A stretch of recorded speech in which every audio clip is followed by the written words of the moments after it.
Yeah, welcome to Two Non-Doctors. I'm Liz Mealy. I'm Maria Shahada. And Dr. Terry's back. Hi, Dr. Terry. Hi, I'm glad to be back. Hi. Last time we talked to you, it was like your first day. I think it was you just retired. I think it was right before. Yeah, I think it was like a week before. Yeah. What are you, a month in?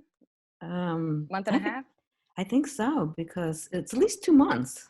And are you different? Have you changed? Do you feel better about life? I actually, I'm kind of worried because I'm really enjoying it. I'm thinking, man, did I not enjoy 33 years?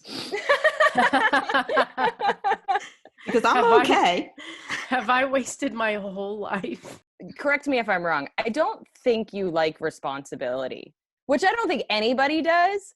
But I think I've noticed when you don't have to do things, when you want to do things, the friendliest mom comes out. When you have to do things, do you know what I mean? Like, I don't think you like time constraints and like being on a schedule and like being rushed, which I feel the same way. Yeah, I think you're right. Because when I was doing ferals and, there wasn't a client behind, I enjoyed it so much because the pressure was gone. That's a different feeling than, I know they're cats, but someone's fur baby, its little life is in my hands. But yeah, you're right. I wouldn't say I didn't like responsibility. Well, you're very responsible. I'm not saying you were, you're not like doing drugs in a backyard being like, I have responsibility. But to do something just for fun, and if the outcome wasn't, everyone kind of hates failure. So, something dies, she's like, oh. I think I just get easily stressed. So for me, like, it might be exciting for me to have 3 shows in a night, but when it's like, Maria, when it's so tight and that like if someone goes long on their set, you're almost angry because now you're running to your next set. Like that level, like even if I was excited about having 3 sets in a night, when it's that close together and like I have to time it and I'm thinking about what subway I have to take to get to the next. Nothing kills my mood. Nothing kills my mood like stress. Like, I went to a show last night, but I was like running lines for something and I had to get that out and you had to sign a thing and then you didn't sign it right. And then like when stuff starts to pile on, like the little thing that you would normally not be upset about drives you mad. Like the, when the bus couldn't get to the stop to get to the tube because there were 2 cars and they were trying to maneuver something and they were just being idiots. And if you have plenty of time, you just kind of wait on your phone. But when you don't have time, you're going, God damn it. Like you're just freaking out. In the bottom of I was in the bus. I was like, fuck. I could just see you being like getting out of the car, getting off the bus, getting in that car, moving the car, being like, this is how you parallel park, getting back on the bus. Yeah, it was a mess. But everything worked out fine. But it's just when that pressure is on, that's when you stop enjoying life. Yeah. So you've been enjoying it then? Retirement. Oh, am I? Yeah. Yes, I am. I'm retired from this podcast. I was just going to say the same thing. I kind of dozed off.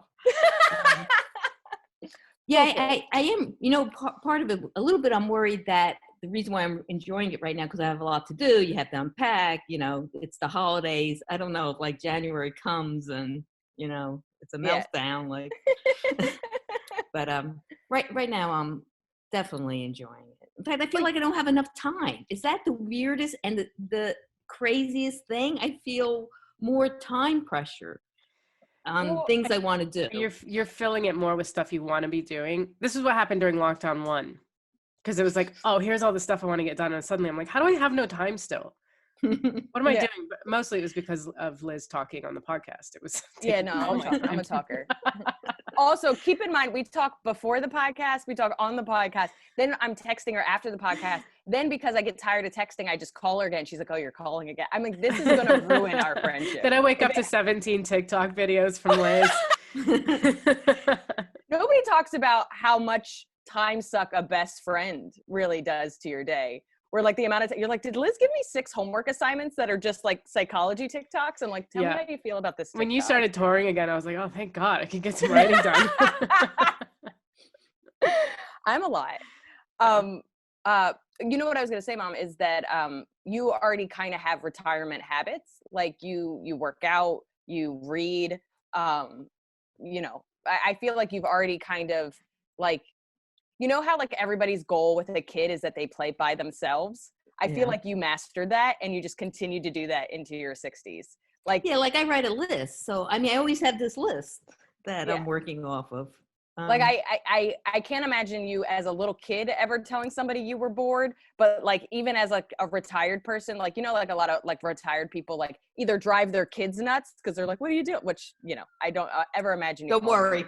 Yeah, you'll never call me, and I know that. But like it is kind of funny that I'm just like, oh yeah, my mom already does all the stuff that's like now she just has more time to do the stuff that she already was doing. So yeah, I think I'm okay. We'll see in January. Yeah. If you call me, I know things are bad. Yeah. You're out of lockdown, Maria, right? Yeah. It's been what, like a week? I think so. It's been a week. Yeah. I still haven't done much. I just like, I've just done some shows, but like, cause like other than like when things kind of opened up a little bit in New York over the summer and there were shows, like I found myself just like, I'm still locked down even when things aren't locked down. You know what I mean? Like I like imagine the doors open after the vaccine and I still feel like one of those rats that have been tested on that are like, are you going to electrocute me anyway? Like, is this a trick? Like, I just feel like I'm now I think we even talked about it, like that Shawshank institutionalized where I'm just like, I mean, nothing bad happens indoors. And then also, no. Well, also the virus isn't over. It's just that they want you to be able to enjoy Christmas or spend your money or whatever. So it's not like, it's safe. Yeah, of course. And I felt the same way even over the summer, but I think in a way, my life oddly isn't much different in lockdown, except that I can't travel and do shows. So like, let's say I was home for a week, not doing shows outside the state. I would sit in my room and get stuff done. I would do laundry. I would, you know, whatever, write, organize, blah, blah, blah. And then shower, go do shows. And that second half just doesn't happen now. And that is hard to deal with. And it's still hard to deal with. I still find myself at like 6, 7 p.m. being like, what do I do? You know what I mean? Like this kind of like, I do start to get like a little like stir crazy and bored. And then eventually like I watch something, I'll read, I'll write, I'll, you know, call a friend, you know, whatever, harass you, and then I just do it over again. Did you I don't know, I was going to ask if either of you found that your TV got bigger over lockdown. I found myself just watching everything on my phone and taking my phone from room to room. Like I found myself more and more like if I'm brushing my teeth, I have to be watching something, and if I'm getting dressed, I have to have something in the background. Like I found myself needing that company of a voice. Like I know, like Teresa, my older sister, like she would talk, I remember, I don't know if she still does it, but like in college, she would always say like, oh, I just have like an episode of something I've already seen and I have it in the background and I fall asleep to it. And I was like, really? That's like, so, but I think it's like a way to kind of like feel safer. I think we've talked about my sleep anxiety. I think we all kind of. Oh yeah. In college, I used to like have a tape of Friends. I think it was season 3. And I would just like, I would fall asleep to that. Yeah. And then eventually, like it felt like other people were with me. And so I was less alone, but. Yeah, no, I think I really think that is a reason why people like kind of fall asleep to Chandler like, Bing is my friend. Yeah, exactly. You're like, these people are my friends. But, and then you don't feel like you're missing anything. You can fall asleep. There's comfort to it, especially like if something just, I think half the reason Netflix is like, are you still watching? It's just like, are you doing this for company or are you enjoying this? I can't figure it out because it just keeps looping. But I think the same way that like my phone and like watching something or hearing something and going from room to room and activity to activity is just, so I feel like I've had some interaction in some sense with somebody today. You know, I have Now TV, and it actually asks you, would you like to continue watching like after an episode ends and on to the next one? Would you like to continue watching or not right now? And I feel so respected. Netflix is like, you're watching the next one. I was like, well, I guess I am. But this one's like, what would you like to do? I'm like, oh my God, nobody's ever asked me that before. I don't know. Maybe I will go to school. This is so nice. Yeah. You want to get into fan mail? Yeah. Wow. Okay. This is from Ben. He says, hello, I grew up outside of Boston on fast food, microwave food. When I was around 24, I read The pH Miracle by Robert and Shelley Young. Changed my diet completely, went vegetarian for a couple of years. I've always tried to maintain an alkaline diet, but I still regress. LOL. Love you too. Thanks, Ben. Great episode, and thank you for helping dumb guys. Thank you for helping us dumb guys grow. I know. I love it. These are the type of emails we love. Thank you, Ben. I was going to actually ask you, Mom. Have you read the pH Miracle? No, I haven't. Have you heard of it? No. I've definitely, because I hadn't heard. Have you, Maria? No. Yeah, I haven't heard of the pH Miracle. I have done lots of research, and like, especially when I was trying to deal with my stomach issues and stuff, about an alkaline diet and like the type, you know what I mean? Like, what was the one that you recommended, but they think it's debunked, the blood type one? Yeah, the diet for your. Yeah, there was like some diet for your blood type, and it's like, it's been kind of debunked that it might be garbage, but it was kind of fun. Like, I definitely read stuff, and I was like, it's almost the way that like horoscopes work, where you're like, it sounds like it could be real. Like, it doesn't feel like, you know, when science is just like, it just sounds sciencey, and you're like, okay, well, I don't know. Not to dismiss the pH diet, because I do think an alkaline diet and that certain things throw you off. And then my dad was vegetarian. He said vegan, which I was too young to remember, but I don't think. No, he was never vegan. I was gonna say, I don't think he knows what vegan is. I don't think he does either. Yeah, because you would have to. You have to change. You would really have to change. Because I remember Dad used honey, and you can't use honey if you're vegan. Or so my dad was vegetarian, I think, for like 7 years, and it like really helped with like hay fever and a lot of other kind of issues that he had. You know, well, Dad was probably in his 40s, I guess, when he did that, late 30s, early 40s. But I've often realized that especially for myself and from different kind of extreme diets friends have done, that a lot of times you just feel better because you've taken something out. You know what I mean? And you just don't know what it is. So you kind of take everything out of your diet and you feel better. And you're like, well, clearly it's this diet.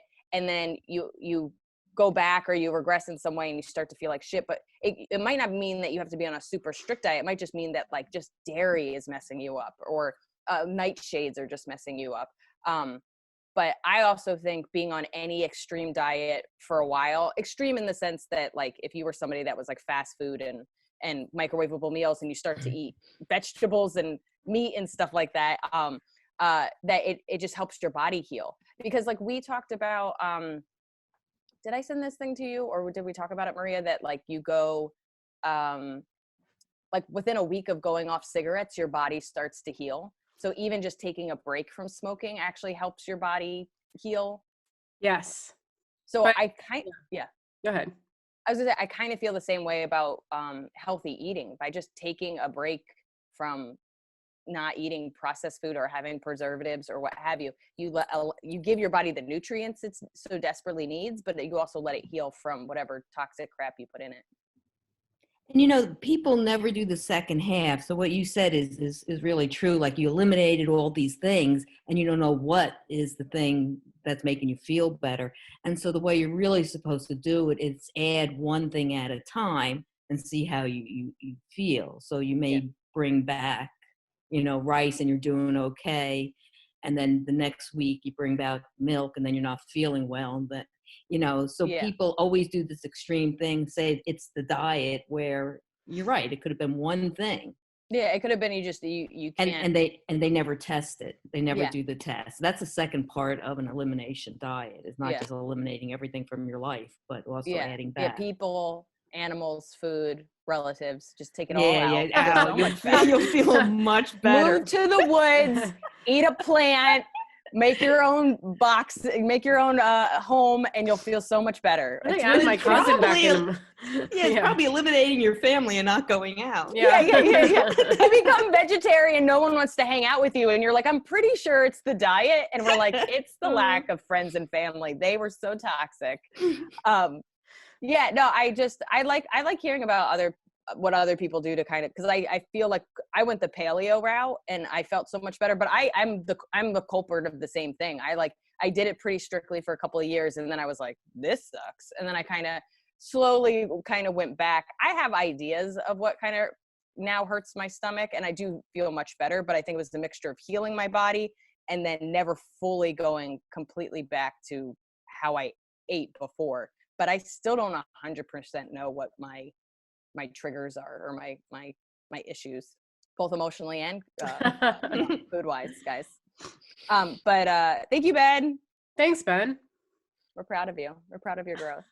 Do you want to start off our Googles? Yeah, all right, I will actually. Oh, I was gonna ask. My mom. You look like you're looking directly at me. It's hard to tell on this thing. No, let her start.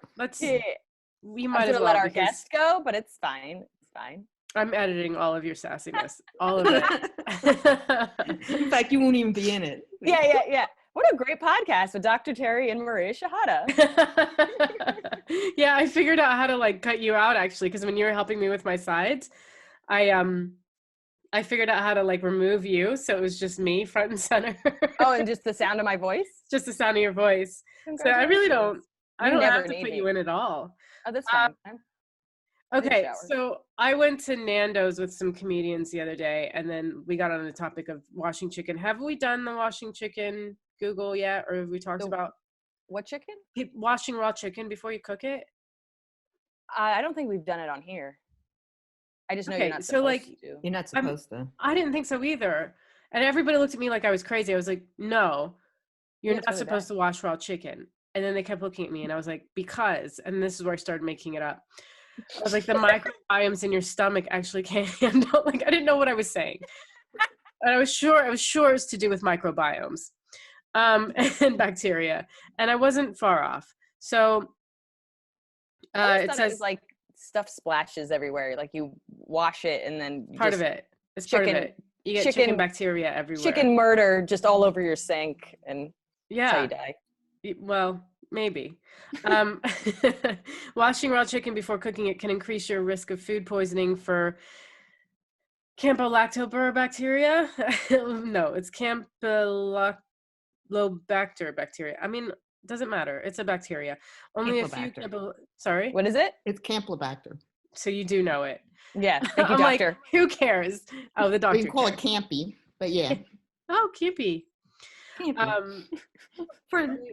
Only a few of those cells are needed to cause food poisoning. It's the most common cause of food poisoning in the UK. And then another source said washing is not really removing the bacteria. You kill them when you cook them. And then on top of that, like, you're spreading germs everywhere. So it doesn't do anything and actually makes it worse. So that's what I thought. Microbiome. Yeah, I feel like I just grew up. You're like, I'm a genius. Yeah, I feel like I just grew. That's like as somebody that barely ever cooked until probably this year. That's something I just always knew, that you weren't supposed to wash it, because as soon as water, chickens are just slimy, germy things, and as soon as you wash it, you're just spreading it all over the place. And like, washing chicken is like sneezing without covering your nose, and you're just blah. COVID everywhere. Yeah. Plus, I get really lazy. I was like, I don't need to wash it. I'm going to cook it. I kind of feel the same about my vegetables, though. That's my next Google. Do you have to wash your vegetables? I feel like I always rinse my fruit. But like vegetables, I'm like, they're going to get cooked. Like fruit doesn't get cooked, so it felt important to wash them. Yes. But vegetables, like you said, never felt important to wash, because you're going into a stew. Like if you are a bacteria that survives. Well, I don't eat salads, mother. Sorry. But like, if I was going to have it raw, that's the whole thing, is that if I'm having raw stuff, I wash it. But if it's going to be cooked, I'm like, if you're a bacteria that survives being cooked, you deserve to poison me. You deserve to live a new life in a new person. Johnny said, he was like, I didn't start washing mushrooms until we started cooking together.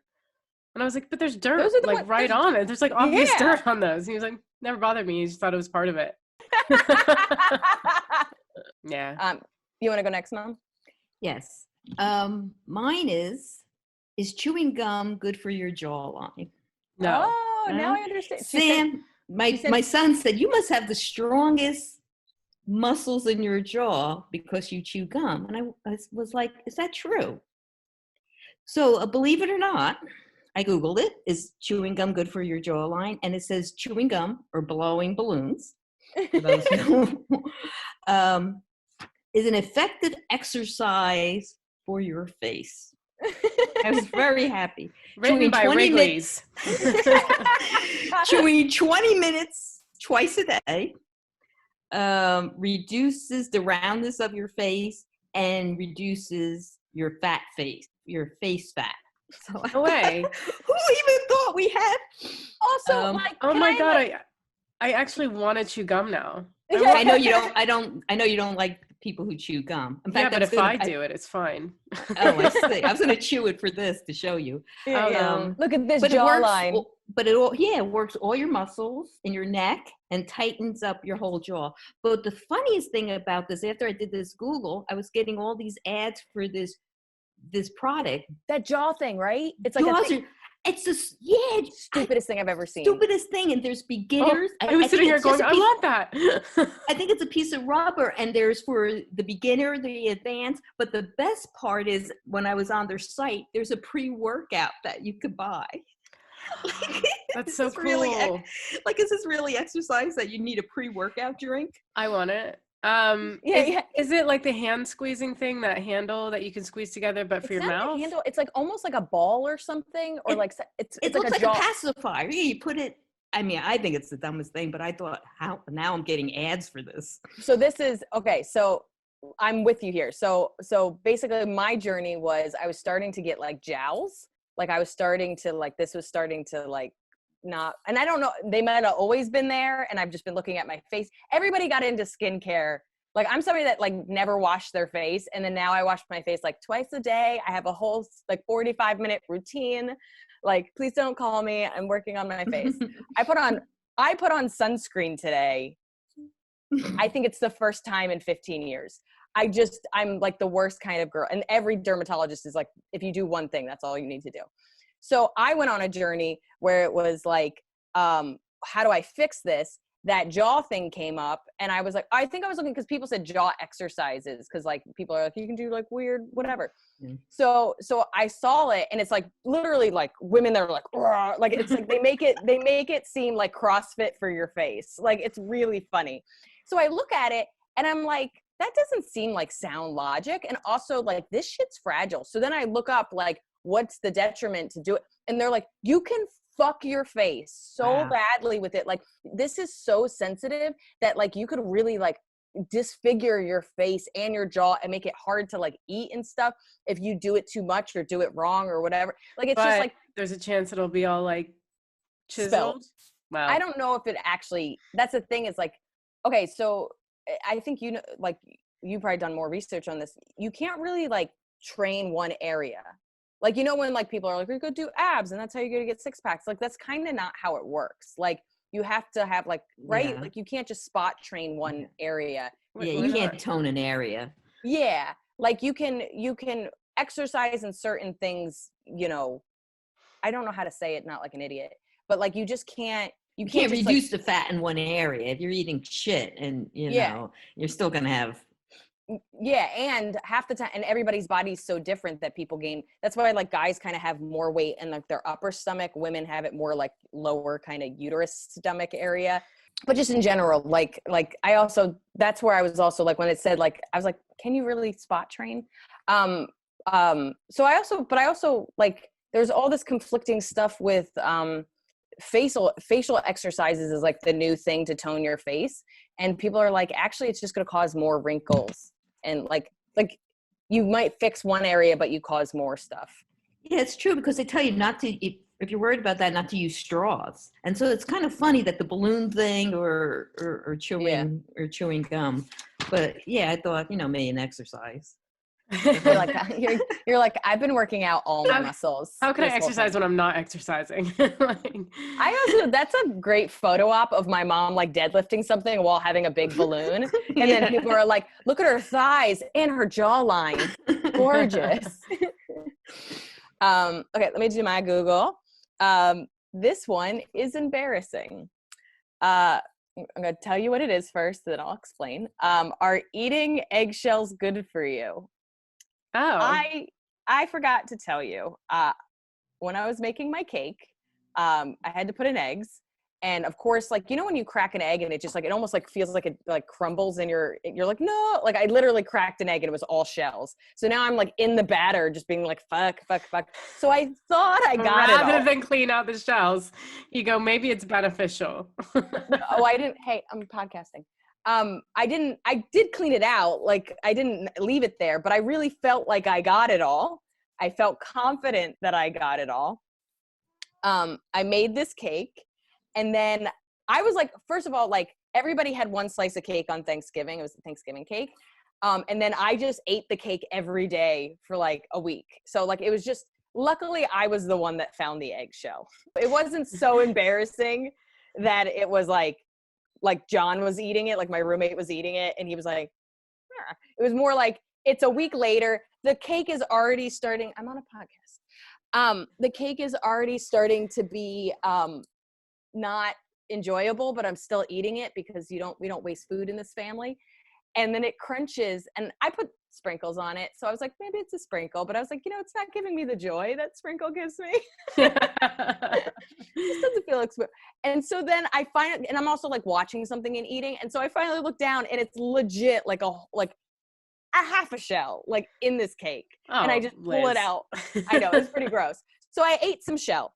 So I wanted to know if it was like bad for me and if there was any benefits, because I know from doing a Google, probably even pre-podcast, that you can cook an avocado seed and then like grind it up, and then you can put it like in your smoothies as like a powder, and it's like there's a lot of watch your face.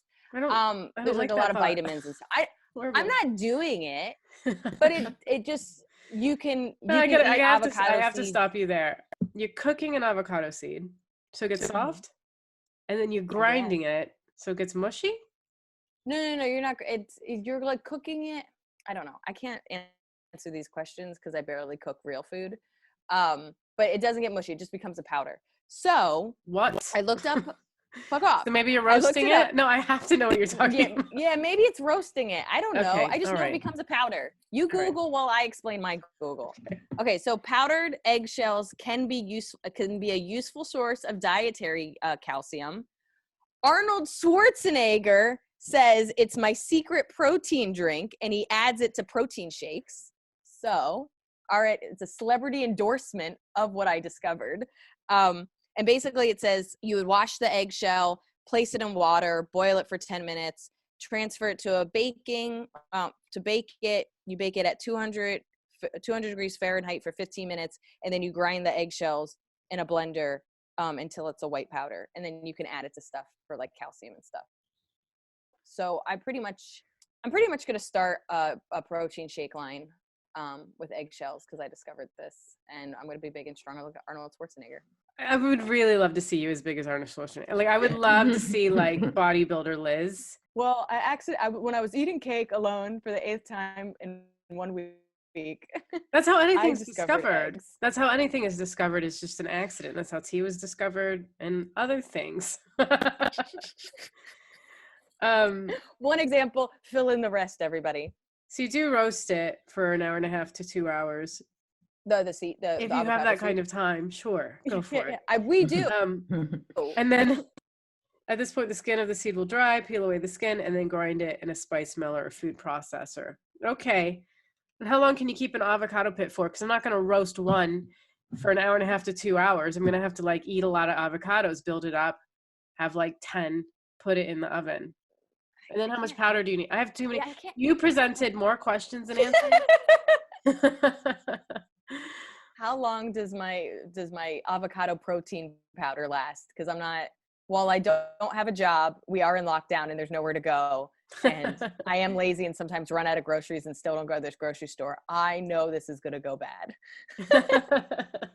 I do feel like some of my Googles are so specific where I'm just like, I don't feel like leaving the house and I have this question about this thing, and they're like, no, Liz. But that's what makes them good. Yeah. Okay. Are you guys ready to get into Let's Get Personal? Yes. Okay. Question is, and I'm sure our guy fans will love this. When's the last time you cried? But it like is not hard. An hour ago. Like what? I'm always crying. Mine was last night. And then before that, I think it was like a gentle cry. It was like my mind wandered to sadness cry, but like legit, like was on the phone with my therapist 2 weeks ago. And then she canceled on me. So if she hadn't canceled on me for yesterday, I would have been yesterday again. because that's where I cry. Oh, of course. It's hard not to like talk about all your feelings without crying.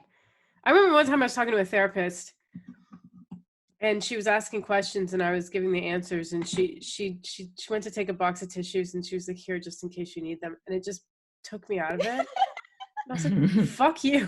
Like, it was almost like she was proud of herself. Like, oh, we got the tears coming. So it's just whatever. So, but what was the light cry about? Was it about like, cause you got eggs in your cake, or like, what was it? No, it's actually about my mom. Aww. I'm reading this book right now, and I think we'll do an episode on it, but I'm literally reading a book about male depression. So it's a pretty heavy book. And like one of the guys was just like talking about like family and loss and I just was like, my mom's gonna die someday. I got so sad, Mom. So you're not allowed to die. So get your jaw super strong. Do your little deadlifts or whatever you have to do, but you're not allowed to die, because I had like a tiny meltdown while reading this book, because that's what happens to me. No, hold on. What? She had a really hard cry talking to her therapist, but a light cry thinking about you dying. I don't blame her. But there's a difference between talking out your feelings and like just being alone in your bed. Like I'm literally like, I have a nightlight on, I'm reading this book.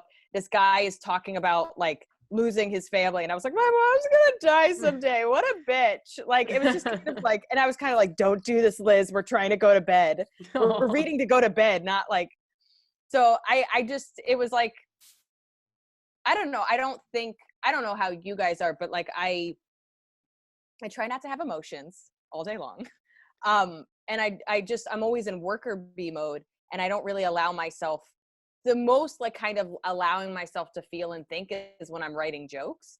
And, sometimes we sit and write jokes for a couple of minutes, a couple of hours. It's all different. And it just, I had a moment, and then I got sad about you, Mom. Aww. I did. But I am going to die someday. You're not allowed to. I can't. I like that she had to assert that. She was like, look, you're going to have to. I need to rest at some point, a real rest. Yeah. Retirement is not cutting it. Yeah, it's actually more stressful. I don't understand. I watched The Undoing, and like Nicole Kidman, it's about like it's like a whodunit, someone got murdered, and like she had every reason to cry, and she kept being like and like wiping away the tears, and I was just like, bitch, let yourself cry. Like you have every cry. Let it go. It was like alone in the car. She had a driver. I was like, just cry in front of the driver. Cry while you're cry, for fuck's sake. It's just it's so, they've made crying such a sign of weakness as opposed to it being a sign of relief. It's like, it's actually very healing. And it's like, it's not only are you like processing your emotions so you can move past them, but it's also like, I don't know, you just, most of the time you feel better. There's been some cries where I'm just like angrier somehow afterwards. I'm somehow rageful, but I think society has made women especially, but just everybody, of course, guys are seen. They've made crying weak so that anybody does it. They've made it female. They've made it weak. They've made it like there's something wrong with you. So I think even when I'm alone and nobody's around, I'm like, stop it, Elizabeth, get it together. Like, when's the last time you've been very quiet, Mom? When's the last time you cried? I was trying to think. I mean, this morning I started getting like a little teary. The practice, one of the doctors wanted to call me and go over some cases, and that was the part that made me cry. But they were like, "We miss you," and Barb yelled in, "So when are you coming back?" It just, and it's funny that as much as I said, "Oh, I don't care about working," I mean, there was times where I got emotional, and like I got emotional for that. And one other time where I just hated is a client had to talk to me because he didn't know I was retiring. So I did make the phone call, and I said the reason why I didn't do it because every person I told, I fell apart, and it does seem like weak. And this guy that this client that I called, he's like a CEO, and here I'm going. I didn't tell anyone because it's although I don't show emotion, it's very emotional. I just ended my career and my life. You know what I mean? So the only other time, which is real quick, not to bring in like Emily, but she sent me the song, and it just made me cry. It was a cover The song. Flowers one? The Doors Yeah, Day? yeah. So it's just about, because that's how I feel. Don't give me shit. Give me your time, you know? So Emmy did a cover of this Doors Day song. It's coming out soon, everybody. But it's what's it called? Don't Send Me Flowers. Is that what it's called? And it's a very simple, beautiful song, but it's just like, yeah, don't send me flowers. Fucking show up. Like that's, but it is. Emmy sings it in a very like moody, beautiful way. But Did you see the Lady Gaga documentary when she wanted to show her grandma the song she wrote for her dad's sister died at like 19, and her name was Joanne, and she wrote the song Joanne about her. But like she brings in all her documentary cameras and this whole crew of people, and she sticks the song on her phone in her grandmother's face, and she's just like she's so proud of herself. Like, isn't it beautiful? Like she obviously wants her grandma to cry, and her grandma's just like it is a moving song, but it's also like, why are there cameras and lights? Yeah. I'm not, one, I don't want to cry in front of strangers, and two, I shut off those my daughter died. I shut off those emotions like 45 years ago. Yeah. Like, I also think people don't realize that like most people, if eventually, and that's actually what this kind of like male depression book is, eventually the faucet gets turned off. Like not even just the tears, the connecting with your emotions, even accessing your emotions, being able to identify your emotions. So it's this kind of really interesting thing where like people are like, here, I'm going to show you something sentimental and I'm going to connect with you. And they're going, oh, I stopped connecting with people as soon as this trauma happened. Like, I thought it was just getting older. I thought it was just getting older. It's like you just sort of stop. No, it's just so many traumas. Eventually you're like, I'm just going to not feel anymore. It doesn't feel good. Yeah, but that's also getting older. Like I assume like the traumas build up as you get older, and so you have more and more experience, more and more difficult things. Oh yeah, so my mom collects them. My mom has like literally, my mom has trading cards of trauma. Like, oh, loss, I'll show you all of mine. Murdering cats, 1 million. Yeah, I feel like there's like a kitschy like Instagram site that sells like patches and stickers and stuff, and there's one that just says I cry every day, and I was like, I need it. Because it's just like, I'm not as bad as I was when I was younger. I feel like I was so trying to suppress my emotions, so I was just like constantly like out of nowhere crying, and I felt like if crying was a disorganized purse that keeps falling open, that was like my tears. Like it was always like I would like get off a bus and trip and then just start crying, and I was like, oh god, I'm stuff. Like it just felt like it just would like fall out of me for no reason, out of nowhere. And now it's like I can see it coming. I might avoid a situation, like I might not talk to somebody because I know I'm gonna cry. I might even like I've had it, Maria's had it, where I was like, hey, I need to talk, but I'm probably gonna cry immediately. And she's like, okay, like, okay. Like I know when it's like coming, as opposed to before, like out of nowhere. Like I was always scared I was gonna just start crying out of nowhere. But that's what processing your emotions is, guys. You want to get into our topic? Yeah. Our topic this week, and this is why we have Dr. Terry, is intermittent. I think I never say this right. Intermittent fasting or intermittent. I don't think I can say that. Intermittent fast. IF. Yeah, I don't think I can say it properly. Or if.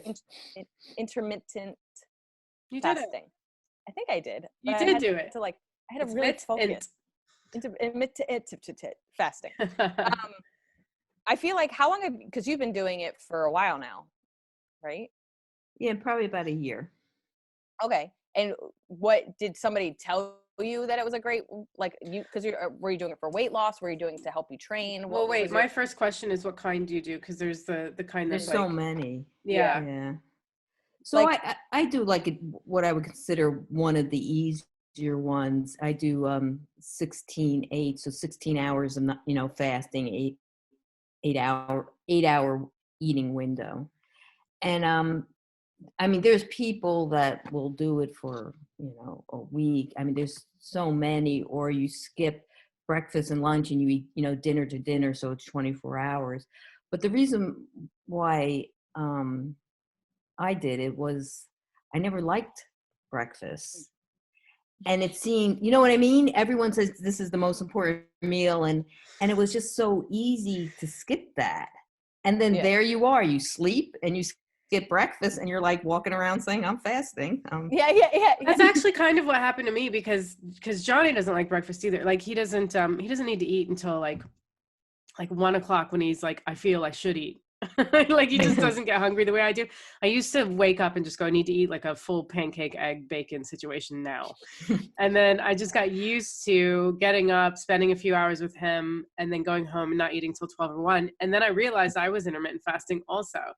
And I was like, oh, I just did that on accident. Well done me. And then I was like, what are the benefits? But we're going to talk to Dr. Terry about it soon. So I'll find out from her. Yeah.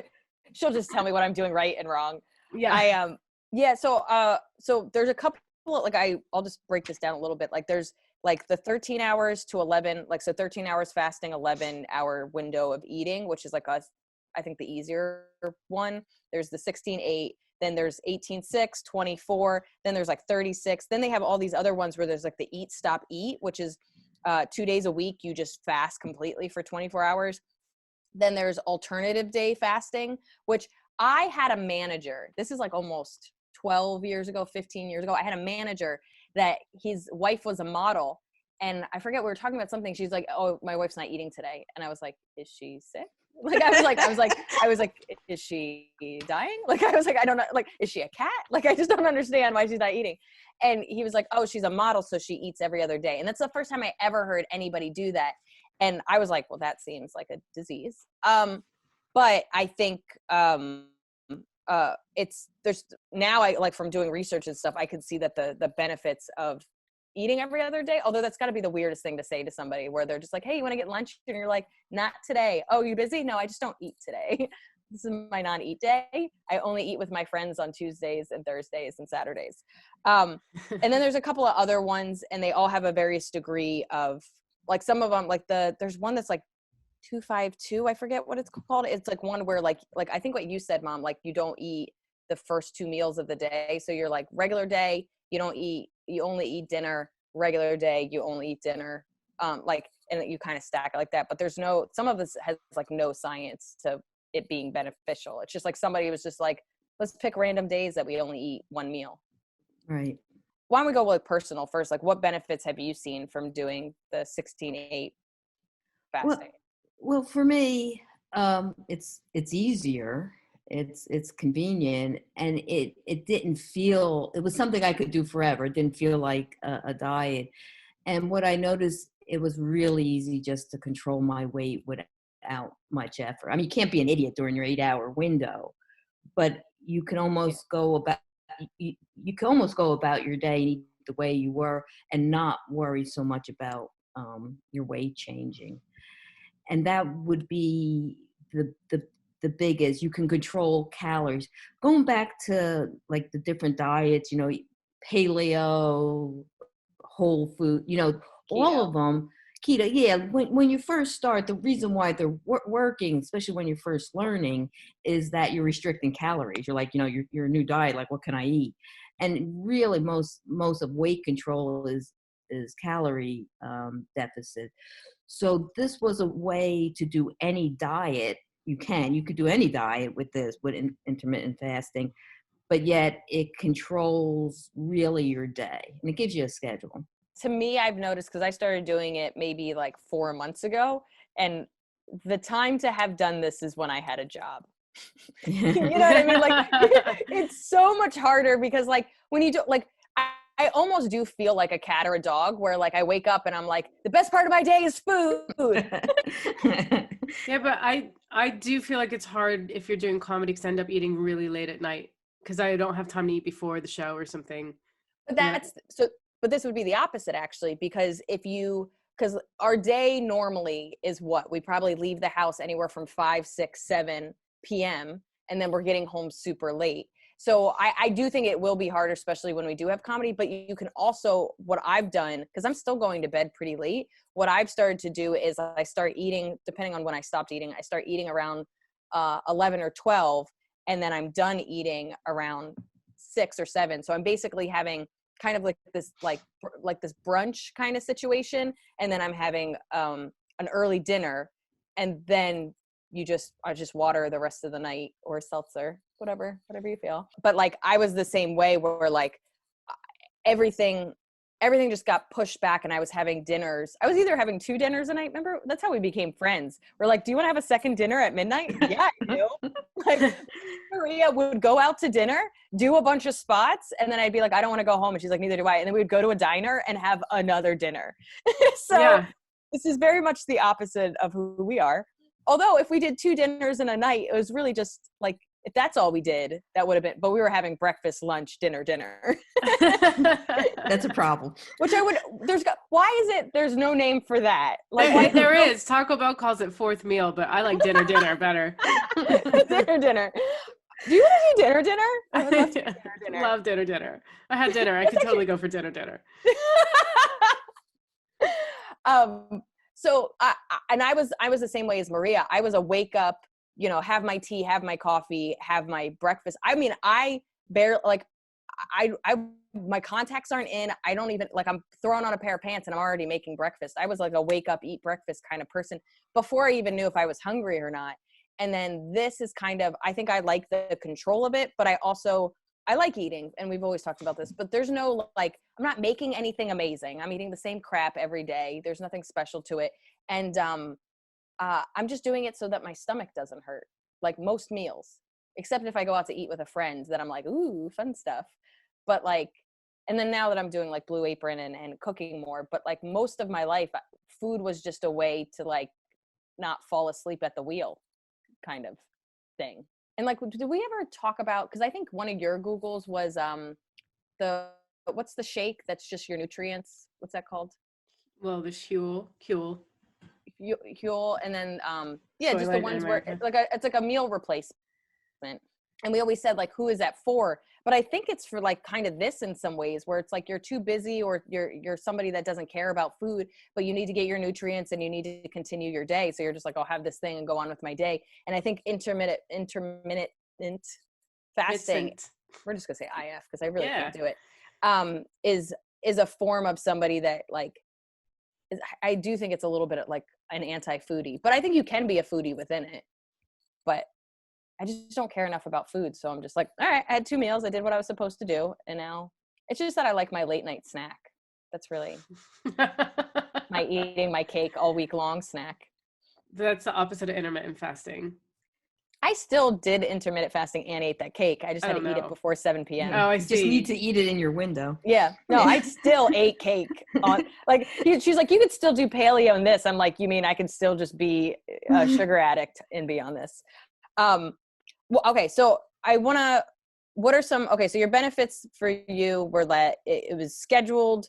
It helped you maintain it helped you maintain your weight. Have you seen some of these other benefits? Like, I can list some of the ones I found. So it says like, changes the function of cells, genes, and hormones.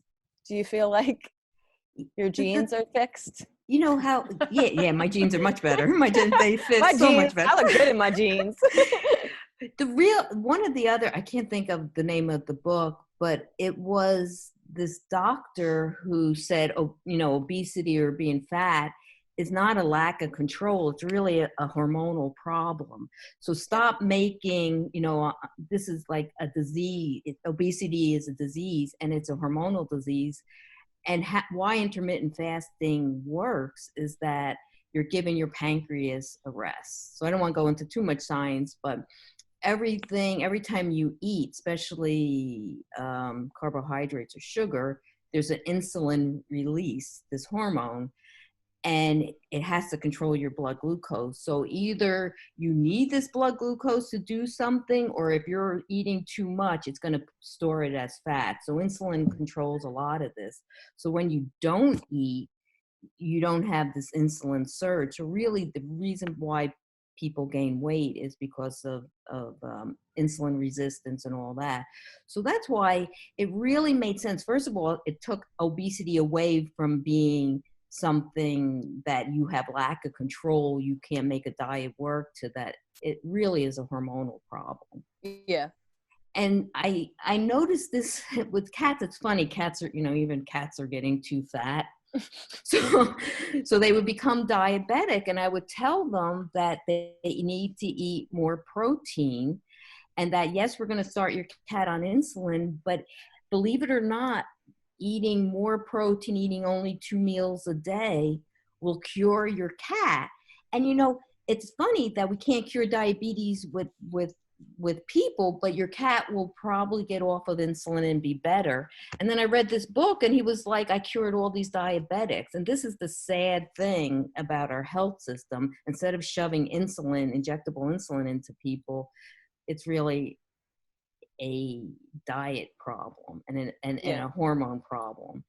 So I did find all this, and that's why I was like, I've been doing a diet since 16, the Hershey chocolate, and really it wasn't so much the diet, but to control your hormones, which is insulin. Insulin is the main driver of fat storage. Yeah, but like controlling your hormones, the insulin's caused by the sugar and the carbohydrates. Right. So if you don't, for example, if you don't take in like sugar, there's no reason for there's a release of insulin. And the way fasting works, during this window of not eating, you're giving your poor pancreas a rest. Yeah. And the other thing, when I was, first dieting or using personal trainers, they were like, eat 6 meals a day so you're never hungry. But what you don't realize, your body has no reason to break down something for energy. Why would I break down my fat? You're eating a cookie every 2 hours.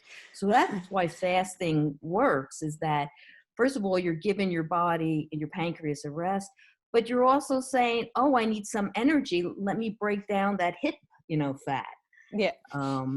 So that's why I really noticed. I was gonna say, I really wish you could go to be like, hey, can we do the butt? Can we do the left butt cheek today? Like, I wish that would be great. Because the fact that you're like, where is it coming from? Because like when I start to lose weight, it starts to be my face first, and I'm like, not my face. The face is not where we need to lose it. Like, pick a different. I love that. I love when my face loses weight. It's always boobs first for me. It's like, well, okay. Yeah. Okay. That's the most common reason. And for some reason, the hip, like your abdominal fat, which is for health reasons, your abdominal fat going first is very important, because that's where all the fat is around your organs. And your hips, if you're kind of hippie, that's your last, but it's also not the most dangerous fat. Yeah, because they say stomach fat is the most dangerous in men and women. Yeah, that's why, the doctor pulls out her, to measure your waist, because it just means not that your waist is big, but, you have a lot of fat around your organs. So for me, I think IF was like, oh, this was the key that no one ever told you. It just makes at least maintain easy. Where, where you lost weight and you hit that goal weight and you do the little dance, and then it goes back up.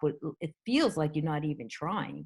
Yeah. But I think with IF, because it's really controlling, fat storage and fat breakdown. So some of the things on the list can help lose weight and belly fat. You covered, can do reduce insulin resistance, and right, lower your risk of type 2 diabetes. Then it says can reduce oxidative stress and inflammation in the body. Is that just giving your pancreas a rest? Like the inflammation? Like what else gets inflamed? Well, I think that's the whole thing with the pancreas. If every minute you're eating candy, you're causing it to work, because the body has to keep that blood glucose within a normal range. And so you wear out your cells. And same thing with cats, not to bring up cats. Yeah. But what happens that they're always eating, they wear out their beta cells, so the things that make the insulin. So that's where they become now diabetic, is that control, which is so important. But like, are they eating shitty cat food? I thought cats just eat. Well, yeah, they are. That's the thing. Like if they were eating, I was going to say, like if they're eating what they're supposed to be eating, which is just meat, they shouldn't have this, but they're giving them, like, are they putting sugar in cat food? I just don't understand. No, they're giving dry food, where dry food is like you eating cereal. So dry food is very high carbohydrates. So that's what happens. And why do people feed dry food? It's convenient. They don't want to open up a can. So the first thing we tell people with their cat is you have to feed purely canned food because it's protein. So that's the thing. So it's the same thing with us. If you just eat sugar all day long, you're going to wear out your pancreas. Your body becomes insensitive to the insulin. I'm insensitive to insulin. Oh, and the other thing they said, that what I looked up too, it helps the aging process. I think it gives the cells, when you're not eating, it gives the cells to regenerate. You're almost giving your body a rest. So anytime you eat, all these processes have to come on and break down the food, get the glucose into the liver. And I think it slows down the aging process.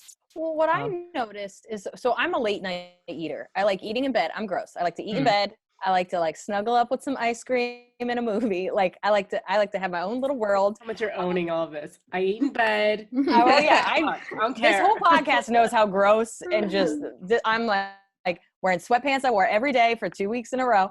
So, but eating before bed, there's a lot of comfort for it, but I know it's the worst thing that you can do, because it doesn't even matter if you're eating a carrot before bed. You're not giving your body ability to process the food before it starts to go into restful mode. So you're not only ruining your rest because your body's in overdrive, but you're not completely processing all that food, because your body's trying to do two things at once. It's trying to sleep and it's trying to process. So I've always known you're not supposed to eat 4 hours before you go to bed. But as comedians, as travelers, as, somebody that likes snacks, I don't think I've ever just relaxed and not eaten 4 hours before bed. So IF is the only time I really remember going to bed hungry, truly I'm giving myself. Well, actually, that was going to be my next question. Say I eat at 11 p.m., but I don't eat again until, I guess it would have to be 3 p.m. or something like that. Is that still beneficial, or is it bad because I ate right before bed? I'd rather your mom answer. Yeah, no, I'm not sure about that eating before bed. They say don't eat carbohydrates before you go to bed. We almost have to do another episode, because I don't know if that's so true.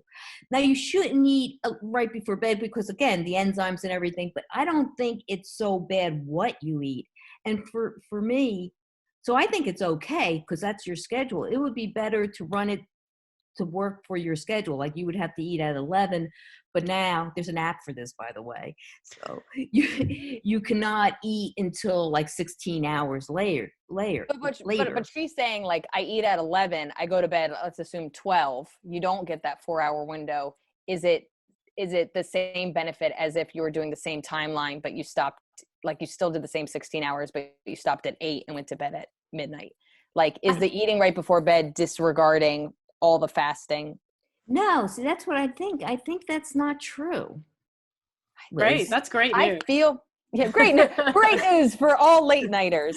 Yeah. No, I'll be honest, just breaking the habit of not eating before bed is probably the best thing I've done for myself. I just feel better. I sleep better. I genuinely think there's some, I don't know, crap, and we can do another episode. Yeah.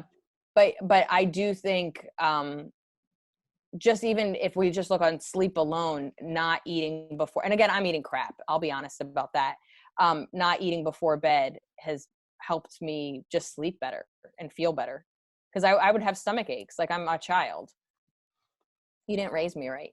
No, sorry. Sorry. Somehow I knew this was all. Yeah, but she's making up for it now. Yeah. One thing I have to say, though, even like you, it's funny. I have all this control, and I don't eat until, let's say, 1, and then I have a dinner. But as soon as it's the night and I'm on the couch, I'm a mess. I want a snack. Yeah, of course I want a snack, and that's why I'm saying I'm shutting it off. I can eat whatever I want until 8. Sometimes it's like, well, I'll say this. I've done this because I use the app too. It's I think it's called Zero, right? Zero, yes. Yeah. I was going to say 0. Calories. The calories you're supposed to be taking in, ladies. Just becomes really negative. But seriously, sometimes I'll look and I'm like, go.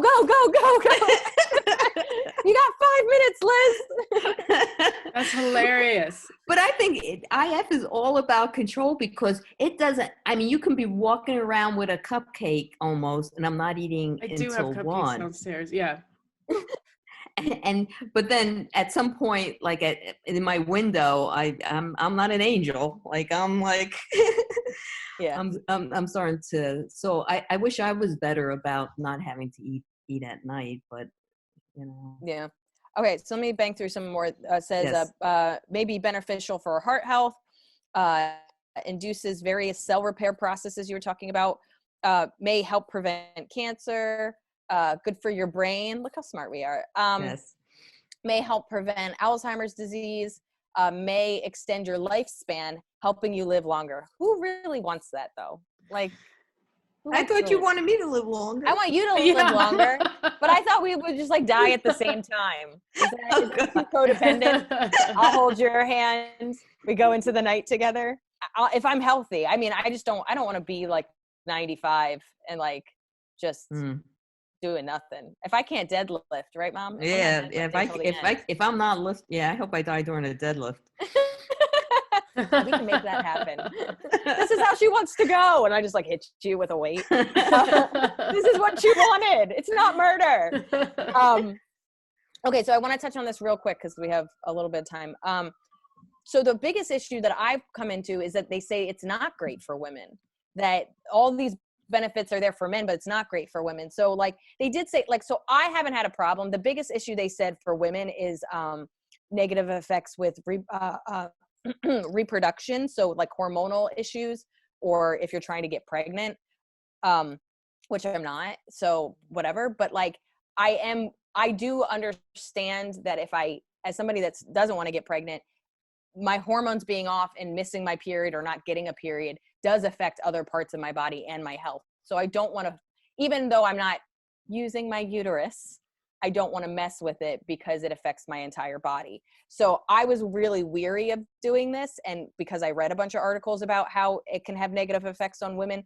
But then I also wonder if this is if the 16-8 fasting isn't that extreme, therefore it's okay. Because they said the 14 to 16 hours, the 5-2 diet, which is 5 days eat regular, 2 you do some kind of fasting, or modified alternative day fasting, is probably better for women. And then they said like women are really like kind of fragile in this area, like changing how much you eat, even when you eat, can negatively impact your reproductive hormones. And that sometimes like just one meal being late, like I don't feel like I'm that sensitive, but I don't know. Yeah, I almost don't believe that, because when you think about it, if you could still get the calories that you need in your window. Now, we're not talking about starving or going into a severe calorie deficit. Okay, but it's not what you believe. Science isn't about belief, Mother. Sorry. It's about, this is where we have problems, is people like, I don't believe this. Yep, vaccines aren't about belief. School for this. Liz, maybe you should have went to medical school instead of making Mom answer all your questions. I look at my mom's the doctor, and I'm like, it's not about belief, it's about science. It is science. No, but I don't know how it would affect if you're getting your, let's say, 1,800 calories. Why would it throw off your metabolism or your other hormones? I don't understand. I mean, I'll have to do more research. You do need to do more research. I also thought like I'm in menopause, so I thought I'm not using my uterus. I don't give a shit about her. That's exactly what I was going to say. We're not using ours either, actually. So are pretty wasteful. Very wasteful with our eggs. I mean, just putting eggs anywhere. I don't know why this grosses me out. I'm just like, oh. I'm not using my eggs for breakfast. I'm not having breakfast eggs or uterus eggs. Stop. Like I actually get really weirdly queasy when it comes to stuff about uterus and eggs and pregnancy. I'm just like, ooh, it grosses me out. She had 5 eggs that got turned into babies. So you aren't getting what I'm saying. I don't want to think you as an egg that was fertilized. But yeah. Okay. What we got? 2 minutes? 2 minutes. Forgot to do announcements. So I know. Thank you to all our patrons. people that give us money. Thank you, thank you, thank you. If you want to get early access to episodes, bonus episodes, extended Googles, stickers, all the above. Control our Googles. Google with us. Googles. Come on to Google. You can join our Patreon and thank you. Join us on our social medias. How do I say words? It's like when there's a time limit. Oh, less than a minute. Okay. Twitter, YouTube, Facebook, Tune On Doctors, Instagram, Tune On DRS. Thank you so much, Dr. Terry, for being on today. Oh, thank you. It was fun. That was great. And sorry about this time limit. Yeah, I don't know why we suck at this. But write to us at tunondoctors, doctors@gmail.com. Tell us about your fasting pros and cons, good things that happened, bad things that happened, changed your life. Bye. Yeah, bye everybody.